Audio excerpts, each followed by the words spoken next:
Mahalo, Mr. Chairman. Picture this, colleagues.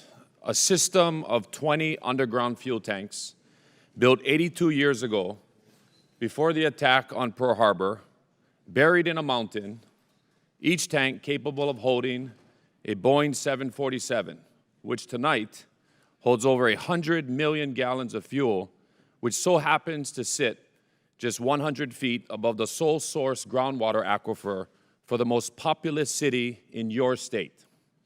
The tanks have a history of leaks, including at least 76 incidents involving nearly 200,000 gallons of fuel. During the past Thanksgiving holiday, families begin reporting the smell of fuel emanating from their kitchen sink taps. In some cases, they are able to light their tap water on fire.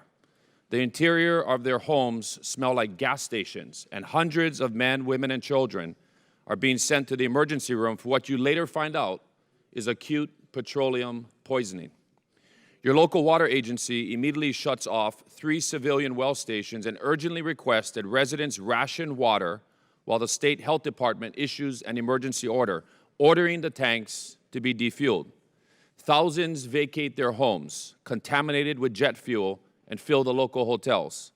They spend not days or even weeks in hotels. They spend all of Christmas, all of Valentine's Day. 3 months, 90 days they spend in area hotels. This calamity is not a hypothetical scenario set in the mid-20th century. This took place 7 months ago in November of 2021 in Honolulu, in my home state of Hawaii, and involved the United States Navy's Red Hill bulk fuel storage facility. The thousands who vacated their homes, the thousands who went to the hospital with severe medical issues were members of our armed forces, their spouses, their children, and civilian residents of the island of Oahu.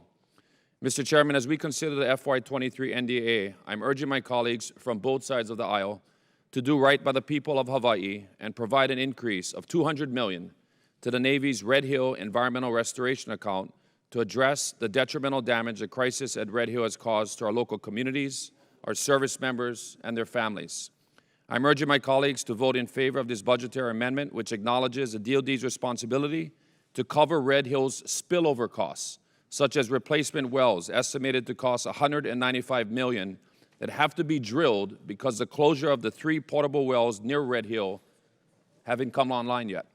In addition, these funds can be used to potentially replace PVC piping in contaminated service members' homes, provide health care support to hundreds of service members and dependents who are still experiencing today symptoms and potential long-term damage from ingesting fuel.